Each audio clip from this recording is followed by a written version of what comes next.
ചട്ടമ്പി കല്യാണി. രചന ഗീതു രാഹുൽ.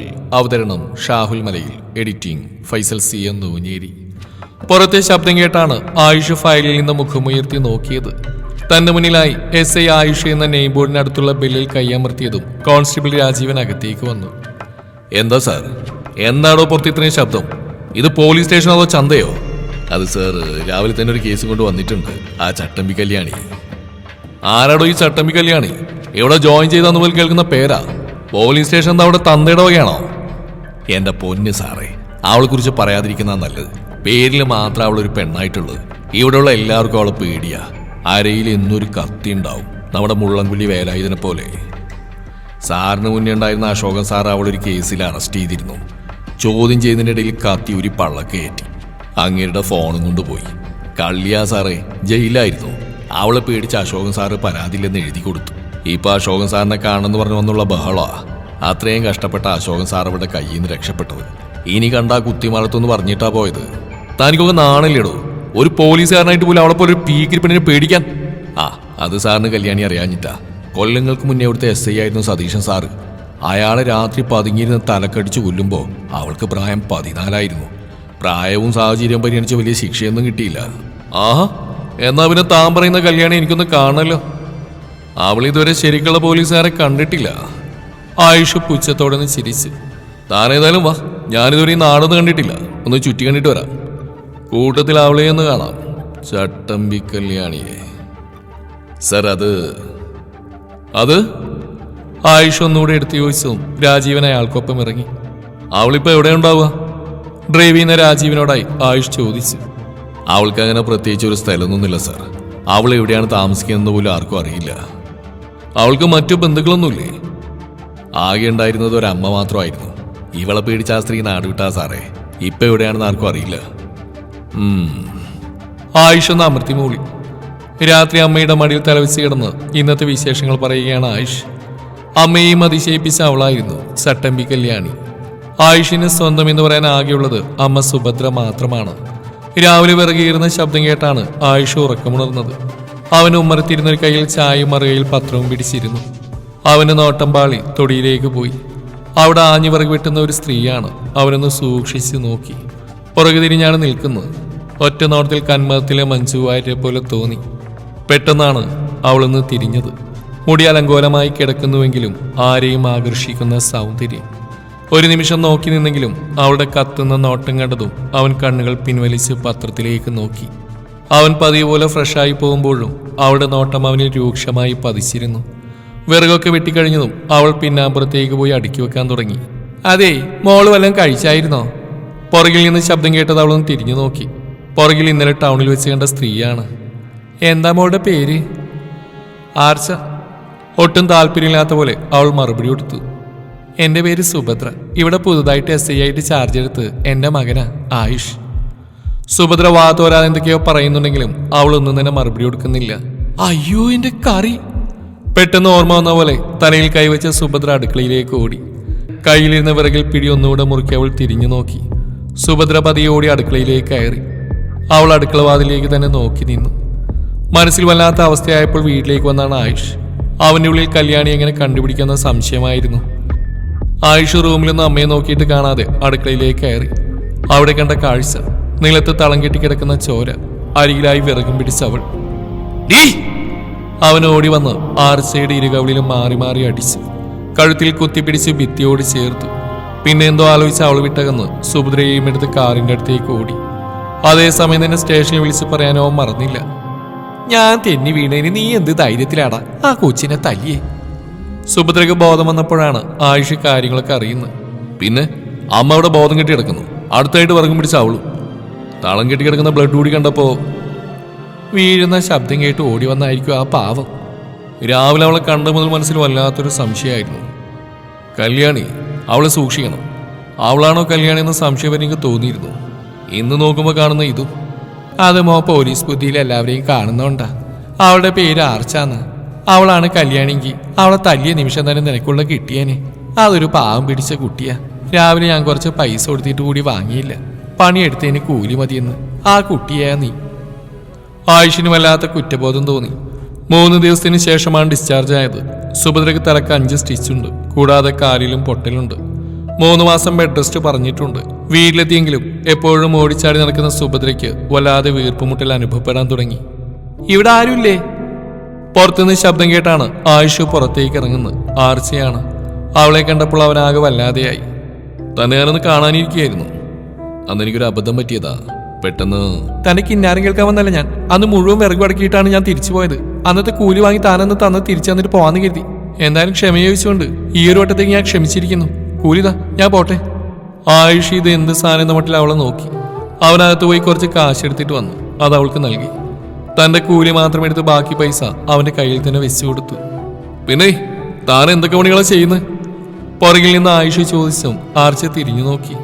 അല്ല, അമ്മക്ക് 3 മാസം റെസ്റ്റ് പറഞ്ഞിട്ടുണ്ടേ. തനിക്ക് ഇവിടെ നിന്നുകൊണ്ട് അമ്മയെ നോക്കാൻ പറ്റുമോ? എത്ര കിട്ടും? താൻ പറഞ്ഞു അമ്മയെ നന്നായിട്ട് നോക്കിയാൽ മതി. പിന്നെ അത്യാവശ്യം ഭക്ഷണം ഉണ്ടാക്കണം. മാസം 15,000 രൂപ തരേണ്ടി വരും. ആർച്ച പറഞ്ഞ ആയുഷ് കൂടെ സമ്മതിച്ചോടെ പിറ്റേന്ന് മുതൽ അവൾ ജോലിക്ക് വരാമെന്ന് സമ്മതിച്ചു. ആർച്ച വന്നോടെ സുഭദ്രയ്ക്ക് വലിയ ആശ്വാസമായി തുടങ്ങി. വൈകിട്ട് ആയുഷ് വരുമ്പോൾ കയ്യിൽ 2-3 കവറുകളുണ്ടായിരുന്നു. അവനത് ആർച്ചയ്ക്ക് നേരെ നീട്ടി. എന്താ ഇത്? അവൾ സംശയത്തോടെ ചോദിച്ചു. ഇത് കുറച്ച് ഡ്രസ്സും സാധനങ്ങളൊക്കെയാ. ഇതെന്തിനാ എന്റെ കൈ തരുന്നത്? സംസാരത്തിൽ പതിവ് ഗൗരവം. ഇവിടെ ജോലിക്ക് നിൽക്കുമ്പോൾ കുറച്ച് വൃത്തിക്കും മെനക്കൊക്കെ നിൽക്കണം. ഈ പൈസ ഞാൻ നിന്റെ ശമ്പളത്തിൽ നിന്ന് കുറച്ചോളാം. അതും പറഞ്ഞ് ടേബിൾ സാധനം വെച്ച് അവൻ അകത്തേക്ക് കയറിപ്പോയി. മുറിയിലെത്തിയതും ഫോൺ എടുത്ത് രാജീവനെ വിളിച്ചു. ഡോ, ഞാൻ പറഞ്ഞ കാര്യം എന്തായി? കല്യാണി അവൾ കിട്ടിയോ? എന്റെ പൊന്നു സാറേ, അവിടെ പൊടി പോലും ഇല്ല. താൻ ഇന്ന് നൈറ്റ് ഫുൾ ഒന്ന് തപ്പണം. സ്വന്തമായിട്ടൊരു വീടൊന്നും ഇല്ലെന്നല്ലേ പറഞ്ഞ്. അങ്ങനെയാണെങ്കിൽ വല്ല കടയുടെ ഫ്രണ്ടിലായിരിക്കും കിടക്കുന്നത്. ശരിക്കൊന്ന് തപ്പിയാ ഇന്ന് തന്നെ കിട്ടും. അമ്മയ്ക്ക് വയ്യാതിരിക്കുന്നോണ്ടാ, ഇല്ലെങ്കിൽ ഞാൻ കൂടെ വന്നേനെ. സർ, അത് എന്താണോ? അവൾക്ക് പോലീസാണെന്ന നോട്ടൊന്നും ഉണ്ടാവൂല. SA വരെ അടിച്ചു വന്നവളാ. അതാ ഒരു പേടി. തനിക്ക് നാണയിലോടൊത്ത് പറയാൻ വെച്ചിട്ട് ഓടോ. പിറ്റേന്ന് ആർച്ചയെ കണ്ട് ആയുഷിന്റെ കണ്ണുകൾ വിടർന്നു. അവൻ വാങ്ങിക്കൊടുത്ത സാരിയും എടുത്ത് മുടിക്കുള്ളിൽ പിന്നൽ കെട്ടി.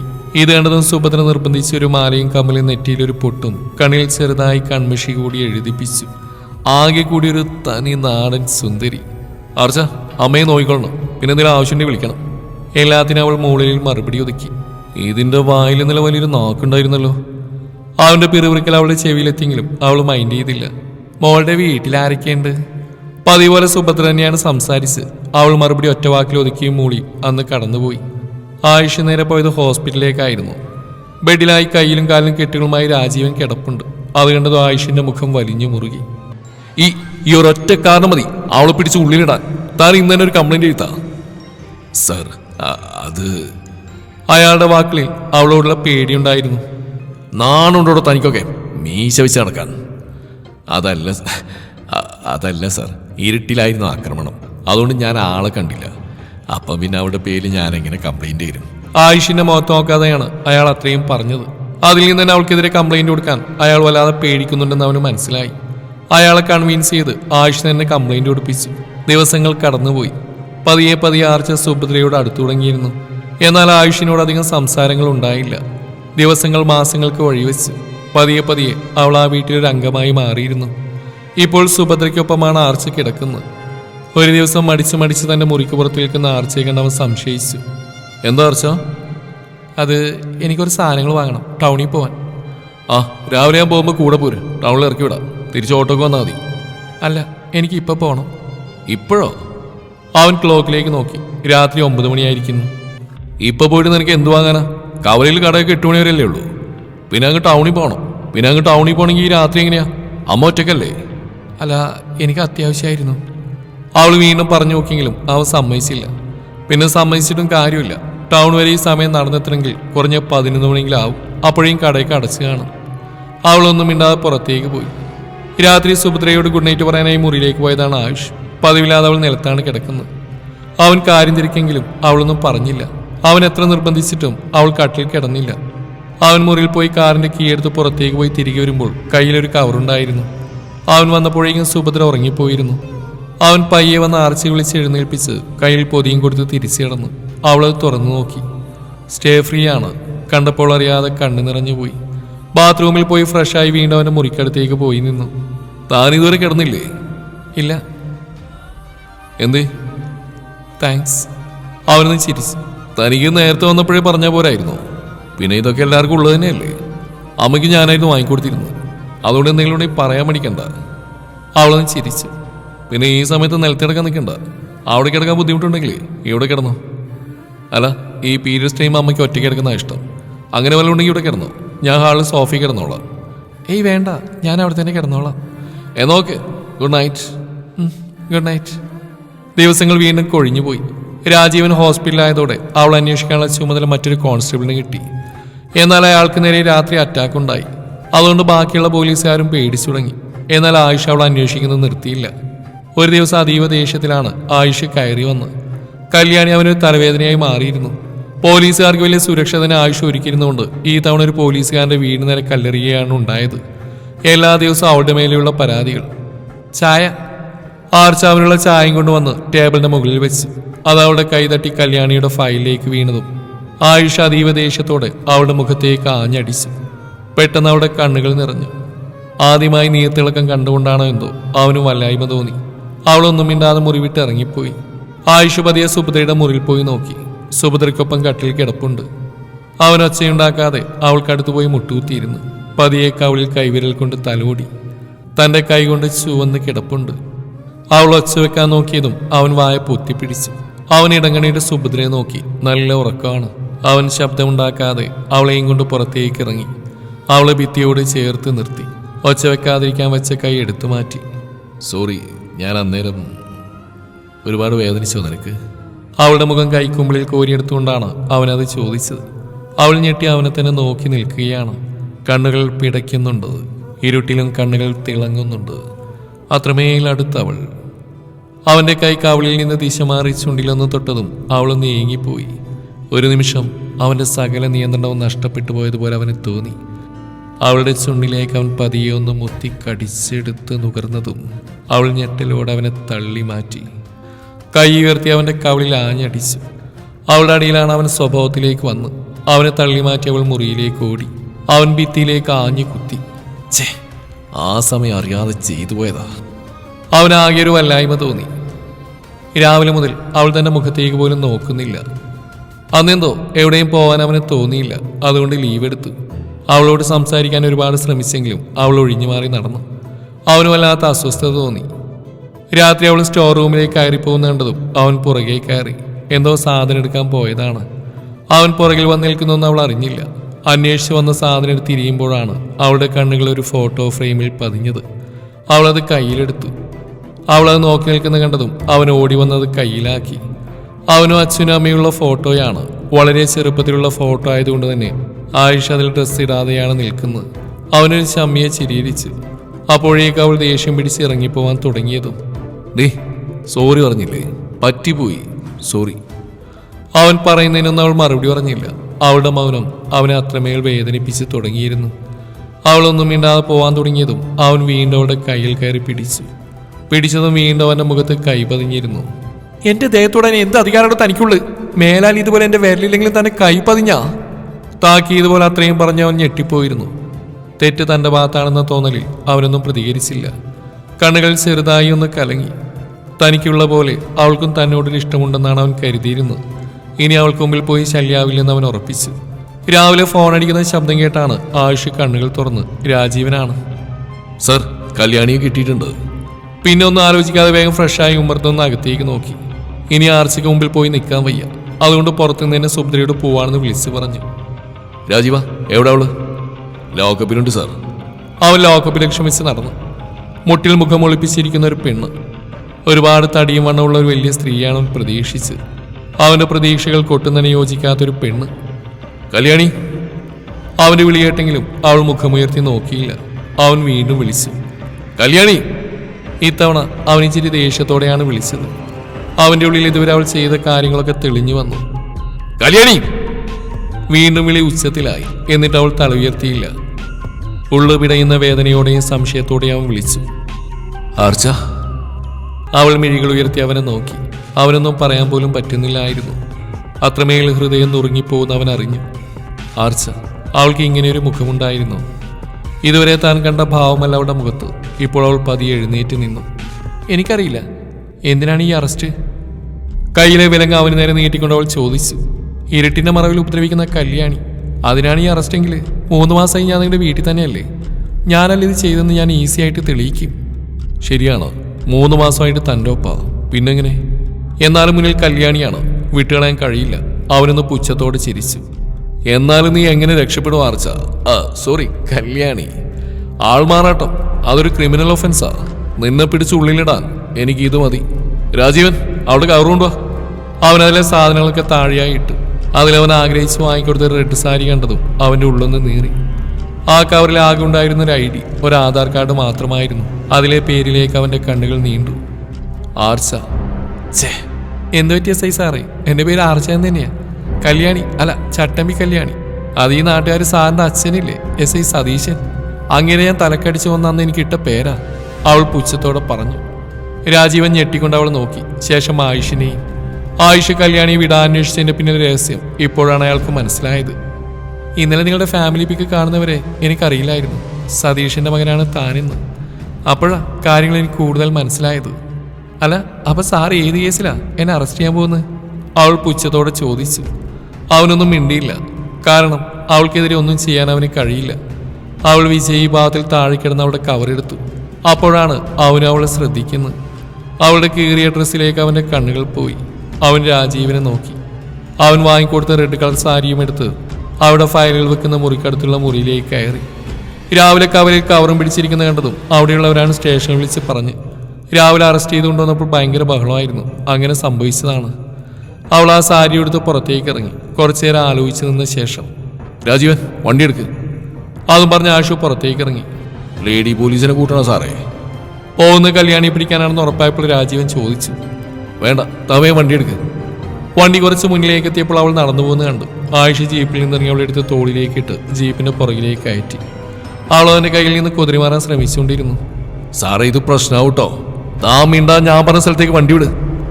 ആയിഷ പറഞ്ഞ സ്ഥലമെത്തിയതും അവൻ അവളെ വണ്ടിയിൽ നിന്നിറക്കി തോളിലേക്കിട്ട് മുന്നിലേക്ക് നടന്നു. മരങ്ങൾ തിങ്ങി നിറഞ്ഞ കാടുകൾ വകഞ്ഞു മാറ്റി അവൻ നടന്നു. ലക്ഷ്യസ്ഥലം കണ്ടതും അവളെ നിലത്തായി നിർത്തി. പോക്കിൽ കരുതിയ താലി പുറത്തേക്കെടുത്തു. അവളെ ചുറ്റും നോക്കി. ആരും അധികം വരാത്ത അമ്പലമാണ്. അവളെന്തെങ്കിലും പറയും മുമ്പേ അവനത് അവളുടെ കഴുത്തിൽ കെട്ടിയിരുന്നു. കൽവിഗ്രഹത്തിൽ വിതറിയിരിക്കുന്ന കുങ്കുമം അവൻ കയ്യാൽ തൊട്ട് അവളുടെ സീമന്തരേഖയിൽ ചാർത്തി. അവളിൽ നിന്ന് പ്രതികരണമൊന്നും തന്നെ ഉണ്ടായില്ല. ബലമായി വീണ്ടും അവളെ പിടിക്കാനാഞ്ഞതും അവൾ തടഞ്ഞു. അച്ഛനെ കൊന്നവളോടുള്ള പ്രതികാരാണോ? പുച്ഛത്തോടെ ചിരിച്ചുകൊണ്ട് അവൾ വണ്ടി ലക്ഷ്യം വെച്ച് നടന്നു. രാജീവൻ സ്തംഭിച്ച് നിന്നുപോയി. ഇരുവരും വന്ന് വണ്ടിയിൽ കയറി.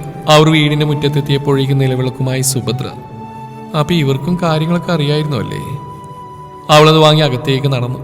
വീട് മുഴുവൻ അറിയുന്നതുകൊണ്ട് നേരെ പൂജാമുറിയിൽ കൊണ്ടുവച്ചു. ആയിഷ് രാജീവിനോട് തിരികെ പോയിക്കൊള്ളാൻ പറഞ്ഞു. ഇത്രയും ദിവസം നിന്ന് വീടാണെങ്കിലും അർച്ചനയ്ക്ക് വല്ലാത്ത അപരിചിതത്വം തോന്നി. ആർച്ച ആയിഷിന്റെ മുറിയിലേക്ക് കയറിയപ്പോൾ അവൻ കാര്യമായ ഫോൺ വിളിയിലാണ്. സുഭദ്രയെ പിന്നെ കണ്ടതുമില്ല. ആയിഷിന്റെ പുറകിൽ വാതിലടയുന്ന ശബ്ദം കേട്ട് അവൻ തിരിഞ്ഞു നോക്കി. കത്തിയും പിടിച്ച് അവനൊന്ന് പുച്ഛിച്ചിരിച്ചുകൊണ്ട് അവൾക്കടുത്തേക്ക് നടന്നു. അവൾ കത്തിയിൽ പിടിമുറുക്കി. അവൻ അടുത്തേക്ക് എത്തിയതും കത്തി അവന് നേരെ നീട്ടി. അവൻ കുറച്ചുകൂടെ അവളോട് ചേർന്ന് നിന്നു. അവൻ അവളുടെ കണ്ണുകളിലേക്ക് തന്നെ നോക്കി. എൻ്റെ അച്ഛനെ കൊന്നപ്പോ നിന്റെ കൈ ഇങ്ങനെ വറച്ചിരുന്നോ? SI അശോകനെ കുത്തിയപ്പോഴോ? വിറക്കുന്ന കൈയിലേക്ക് നോക്കിക്കൊണ്ട് അവൻ പറഞ്ഞു. നിനക്കിതിന് കഴിയില്ല ആർച്ച. കാരണം നിന്റെ പ്രാണൻ അത് ഞാൻ തന്നെയാണ്. അത് ഞാൻ കഴിഞ്ഞ ദിവസം നിന്റെ കണ്ണിൽ കണ്ടതാ. അവളുടെ കയ്യിൽ നിന്ന് അവൻ കത്തി പിടിച്ചു വാങ്ങി ടേബിളിന് മേലെ വെച്ച് വാതിൽ തുറന്ന് പുറത്തേക്ക് ഇറങ്ങി. സുഭദ്ര പഴയ പോലെ തന്നെയാണ് ആർച്ചയോട് പെരുമാറിയത്. രാത്രി ഒരു ഗ്ലാസ് പാലുമായി ആയിഷിന്റെ മുറിയിലേക്ക് പറഞ്ഞു വിട്ടതും സുഭദ്ര തന്നെയായിരുന്നു. ആർച്ചയ്ക്കൊന്നും മനസ്സിലാവുന്നുണ്ടായിരുന്നില്ല. അവൾ ആ പാല് ടേബിൾ വെച്ചു. ആയിഷ അവൾക്ക് അടുത്തേക്ക് വന്നത് വാങ്ങി പകുതി കുടിച്ച് പകുതി അവൾക്ക് നേരെ നീട്ടി. ആർച്ച അത് വാങ്ങി ടേബിൾ വെച്ച് അവന്റെ നേരേക്ക് തിരിഞ്ഞു. എന്താ നിങ്ങളുടെ ഉദ്ദേശം? എന്തുദ്ദേശം? ആദ്യ രാത്രി സാധാരണ ഇങ്ങനെയൊക്കെയല്ലേ? അതും പറഞ്ഞ് അവൻ അവളോട് ചേർന്ന് അന്ന് ചെയ്ത പോലെ ഭിത്തിയിലോട്ട് ചേർന്ന് നിന്നു. അവളുടെ കണ്ണുകളിലേക്ക് തന്നെ നോക്കി നിന്നു. നീ പേടിക്കണ്ട, സ്വന്തം ഭാര്യയാണെങ്കിലും സമ്മതമില്ലാതെ ഞാൻ തൊടില്ല. അന്ന് ഇതുപോലെ നിന്നെ ഞാൻ ചേർന്ന് നിന്നപ്പോ നിന്റെ കണ്ണിൽ കണ്ടത് പ്രണയമായിരുന്നു. ഇന്നതില്ല. എനിക്ക് നിന്റെ അടുത്ത് കുറച്ച് കാര്യങ്ങൾ അറിയണം. അശോകന്റെ കയ്യിൽ നീ എടുത്ത അയാളുടെ ഫോൺ എവിടെയാ? അശോകന് പിന്നെ എന്താണ് സംഭവിച്ചത്? അശോകൻ അയാൾ തന്നെയാണ് ഞാനും അന്വേഷിക്കുന്നത്. അയാൾ എവിടെയാണെന്ന് പറ, ഫോൺ ഞാൻ തന്നെ കൊണ്ടുകൊടുക്കാം. അവൾ പുച്ഛത്തോടെ പറഞ്ഞു. എന്നായിക്കോട്ടെ. അതും പറഞ്ഞ് അവളുടെ കൈ പിടിച്ച് ആയ്പിലേക്ക് നടന്നു. അവിടെ വാതിൽ തുറന്ന് നോക്കിയപ്പോൾ ചെയറിൽ കെട്ടിയിട്ടിരിക്കുന്ന രണ്ടുപേരിലൊന്ന് സ്ത്രീയാണ്. ആദ്യത്തെ ആൾ അശോകനാണെന്ന് മനസ്സിലായി. മറ്റേ സ്ത്രീ മുഖമുയർത്തി നോക്കുന്നില്ല. അവർക്ക് പുറകിലായി നിന്ന സുഭദ്ര വന്ന് ആ സ്ത്രീയുടെ മുഖം മാർച്ചക കാണാൻ പാകത്തിന് ഉയർത്തിക്കൊടുത്തു. കുറച്ചുകാലം അമ്മയെന്ന് വിളിച്ച സ്ത്രീയാണ്. അവൾക്ക് പുച്ഛം തോന്നി. നിന്നെ ഞാൻ അന്വേഷിച്ച് കണ്ടുപിടിച്ച് ദ്രോഹിക്കാനായിരുന്നില്ല. SI സതീശൻ, SI അശോകൻ മുതൽ നിന്റെ അമ്മ എന്ന് പറയുന്ന ഈ സ്ത്രീ അടങ്ങുന്ന സെക്സ് റാക്കിനെ പിടിക്കാൻ എന്നെ സഹായിക്കാം. നിനക്ക് മാത്രമേ കഴിയൂന്ന് അറിയാവുന്നതുകൊണ്ടാ ചോദിച്ചു വാങ്ങിയതാ ഞാൻ ഇങ്ങോട്ടുള്ള പോസ്റ്റ്. നിന്നെ കണ്ടുപിടിക്കാനായി. ഇതെന്റെ അമ്മയൊന്നല്ല, അമ്മയുടെ അകന്ന റിലേറ്റീവായിരുന്നു. അമ്മ മരിച്ചോടെ ആരും ഇല്ലാതായി എന്നെ അവർ സ്നേഹത്തോടെ നോക്കിയത് എന്തിനു വേണ്ടിയാണെന്ന് മനസ്സിലാക്കിയത് തൻ്റെ അച്ഛൻ്റെ മുറിയിലേക്ക് കയറ്റിവിട്ടപ്പോഴാണ്. ആർച്ച പറഞ്ഞു തുടങ്ങിയപ്പോൾ ആയിഷ നോക്കിയത് സുഭദ്രയായിരുന്നു. അവിടെ പ്രത്യേകിച്ച് ഭാവമൊന്നുമില്ല. കൂടെ ജീവിച്ച സുഭദ്രയോളം മാർക്കാണ് അയാളിലെ മൃഗത്തെ അറിയുന്നത്. അയാളെ കയ്യിൽ കിട്ടിയ ഫ്ലവർ വേസ് ഉപയോഗിച്ച് തലക്കടിച്ച് ഓടി രക്ഷപ്പെടാൻ ശ്രമിക്കുമ്പോൾ പുറകെ അവർ രണ്ടുപേരും ഉണ്ടായിരുന്നു. കൂടെ പുറത്ത് വെയിറ്റ് ചെയ്ത അശോകനും. കുറച്ച് ഓടിയപ്പോൾ തന്നെ അയാൾ കുഴഞ്ഞു വീണിരുന്നു. അത് കണ്ടപ്പോൾ ഇവർ രണ്ടുപേരും കൂടെ അയാൾ അവിടെ ഇട്ടിട്ട് ഓടി. രാവിലെ പോലീസ് സ്റ്റേഷൻ വന്ന കാര്യങ്ങൾ പറഞ്ഞപ്പോൾ ആരും വിശ്വസിച്ചില്ല. കൂടാതെ പോലീസ് വേഷത്തിൽ ഇയാളിവിടെ ഉണ്ടായിരുന്നു. അശോകനെ ചൂണ്ടിക്കാണിച്ചുകൊണ്ട് അവൾ പറഞ്ഞു. പിന്നീട് ജയിലിൽ നിന്ന് ഇറങ്ങിയപ്പോഴും ഒരുപാട് ശല്യം ഉണ്ടായിരുന്നു. അപ്പോഴേ എനിക്ക് മനസ്സിലായത് പേടിച്ചോടുന്നതിലും നല്ലത് ഉപദ്രവിക്കാൻ വരുന്നവർക്ക് അങ്ങോട്ട് കൊടുക്കുന്നതാണെന്ന്. കൊടുത്തിട്ടുണ്ട് കുറേ പേർക്ക്. ഇരട്ടിനെ മറവറ്റി എൻ്റെ ശരീരത്തിൽ കൈവക്കാൻ വന്ന എല്ലാവരെയും അതിനിരട്ടി വേദന ഞാൻ അറിയിച്ചു. ഞാൻ ആലോചിച്ചപ്പോൾ എന്നെ ഉപദ്രവിച്ചൊരു സുഖമായിട്ട് ജീവിക്കുമ്പോൾ ഞാനിതിനെ പേടിച്ച് ജീവിക്കണം. അങ്ങനെയാ അശോകനെ സ്റ്റേഷനിൽ കയറി കുത്തിയത്. കൂട്ടത്തിൽ അയാളുടെ ഫോൺ എടുത്ത് അതിൽ നിന്ന് ഇയാൾ കൊടുക്കാനുള്ള എന്തെങ്കിലും കിട്ടുമെന്ന് കരുതിയാ. പക്ഷേ അത് തുറക്കണമെങ്കിൽ അയാളുടെ ഫിംഗർ ലോക്ക് വേണം. ആർച്ച അവിടെ ഒളിപ്പിച്ചു വെച്ച ഫോൺ എടുത്തുകൊണ്ട് വന്ന് ആയിഷിൻ്റെ കയ്യിലേക്ക് കൊടുത്തു. അവൻ അശോകൻ്റെ കൈ ഉപയോഗിച്ച് ഫോൺ ഓണാക്കി അത് തുറന്നു നോക്കിയതും പെട്ടെന്ന് ആരോ ഇരുട്ടിൽ നിന്ന് മുന്നിലേക്ക് വന്ന് ആയിഷിൻ്റെ തലക്കടിച്ചതും ആയിഷ് തലയിൽ കൈവച്ച് താഴേക്ക് ഇരുന്നു പോയി. രാജീവൻ വീണ്ടും അടിക്കാനായി കൈ ഉയർത്തിയതും ആർച്ചയുടെ ചവിട്ടേറ്റ് അയാൾ തെറിച്ച് വീണു. ഇന്നലെ എൻ്റെ ദേഹത്ത് കൈവെക്കാൻ ശ്രമിച്ചപ്പോഴേ തനിക്ക് ഞാൻ ഓങ്ങി വെച്ചിരുന്ന. അതും പറഞ്ഞ് വീണ്ടും ഒരു ചവിട്ട് കൂടെ കൊടുത്തു. അപ്പോഴേക്കും ആയിഷ എഴുന്നേറ്റ് വന്നിരുന്നു. പിന്നെ അവിടെ വെടിക്കെട്ടിന് തിരികൊളുത്തിയ പോലെ ആയിരുന്നു. ലാസ്റ്റ് ഒഴിഞ്ഞ കസേരയിൽ അയാളെ ഇരുത്തി കെട്ടിയിട്ടു. താനും ഇതിൻ്റെ പിന്നിലുണ്ടെന്ന് എനിക്ക് രാവിലെ തന്നെ മനസ്സിലായതാ. എൻ്റെ വീട്ടിൽ നിന്ന് ആർച്ച പുറത്തേക്ക് പോയിട്ടില്ല. പിന്നെ ഇങ്ങനെ തനിക്ക് പരിക്ക് പറ്റി. താൻ അഡ്മിറ്റായ ഹോസ്പിറ്റലിലെ ഡോക്ടറെ കൂടെ കണ്ടതോടെ സംശയം ശരിവെച്ചതാ. എന്നാലും താനായിട്ട് ഇങ്ങോട്ട് വന്നുകൊണ്ട് എന്നെ പണി എളുപ്പമായി. ചോദ്യം ചെയ്യുന്ന ആയിഷിൻ്റെ രീതിയിലായതുകൊണ്ട് വള്ളി പുള്ളി കുത്ത് കോമ വിടാതെ എല്ലാം വിശദമായി തന്നെ അവർ പറഞ്ഞു കൊടുത്തു. കൂടെ അശോകൻ്റെ ഫോണിൽ തന്നെ അതിൽ കൂടുതൽ തെളിവുകൾ കിട്ടി. പിറ്റേന്ന് നാടുണെന്ന് ഉന്നതരടക്കം പലരും അടങ്ങുന്ന സെക്സ് റാക്കറ്റ് പിടിയിലായ വാർത്ത കേട്ടാണ് അവരടക്കി വെച്ചിരുന്ന പെൺകുട്ടികളെ പോലീസ് കണ്ടെടുത്തു. പോക്സോ ഉൾപ്പെടെ വിവിധ വകുപ്പുകൾ ചുമത്തിയാണ് കേസെടുത്തത്. സമൂഹത്തിൽ സ്ത്രീ സുരക്ഷയ്ക്ക് വേണ്ടി ഘോരഘോരം പ്രസംഗിക്കുന്ന രാഷ്ട്രീയ നേതാക്കൾ തലയിൽ തുണിയിട്ട് പോലീസ് ജീപ്പിന്റെ പിൻസീറ്റിലേക്ക് കയറി. മാധ്യമങ്ങളിൽ ചർച്ചകൾ നടന്നു.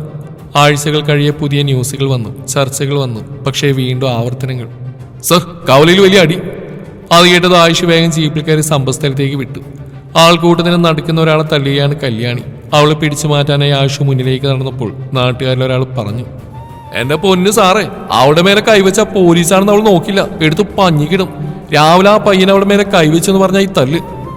അയാളെ നോക്കി പേടിപ്പിച്ച ആയിഷ് പോയി അവളുടെ ഇടുപ്പിലൂടെ വട്ടം ചുറ്റി പിടിച്ചു. അവിടെ സ്വഭാവം അറിയുന്ന നാട്ടുകാർ ഇപ്പൊ പൊട്ടും മടിയെന്ന മട്ടിൽ നോക്കി നിന്നു.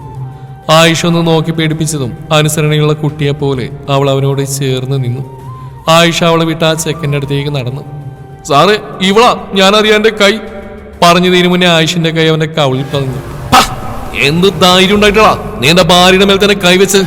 ഇവളെ എന്നല്ല, ഇനി ഏതെങ്കിലും പെണ്ണിന്റെ മേലെ നീ കൈവച്ചു എന്ന് ഞാൻ അറിഞ്ഞാ. ആയിഷ അവന്റെ കൈ പിടിച്ച് തിരിച്ചു. അവന്റെ അലറൽ അവിടെ ഉയർന്നു കേട്ടു. നാട്ടുകാർക്ക് അപ്പോഴും കേട്ടതിന്റെ ഞെട്ടൽ മാറിയിരുന്നില്ല. ആയിഷ നടന്നു വന്ന് ആർച്ചയുടെ കൈയും പിടിച്ച് ജീപ്പിലേക്ക് കയറി. അവൻ ഡ്രൈവിംഗ് സീറ്റിലേക്ക് കയറി അവളെ മുന്നിൽ തന്നെ കയറ്റി. വണ്ടി കുറച്ച് മുന്നിലേക്ക് എത്തിയതും ആർച്ച അവന്റെ കവിളിൽ കെട്ടിപ്പിടിച്ചൊരു ഉമ്മ കൊടുത്തു. തനിക്കും ചോദിക്കാൻ ഒരാളുണ്ടെന്ന സന്തോഷം. ഇനി ഒരാളുടെ അനാവശ്യമായ നോട്ടം പോലും തനിക്ക് നേരെ ഉണ്ടാവില്ലെന്ന് അവൾക്കറിയാം. അവൾ അവന്റെ തോളിലേക്ക് ചാരി കിടന്നു. അവന്റെ ചുണ്ടിലും ഒരു പുഞ്ചിരി വിരിഞ്ഞിരുന്നു. കഥ ഇഷ്ടമായാൽ ലൈക്ക് ചെയ്യുക. നിങ്ങളുടെ അഭിപ്രായങ്ങൾ കമന്റ് ചെയ്യുക.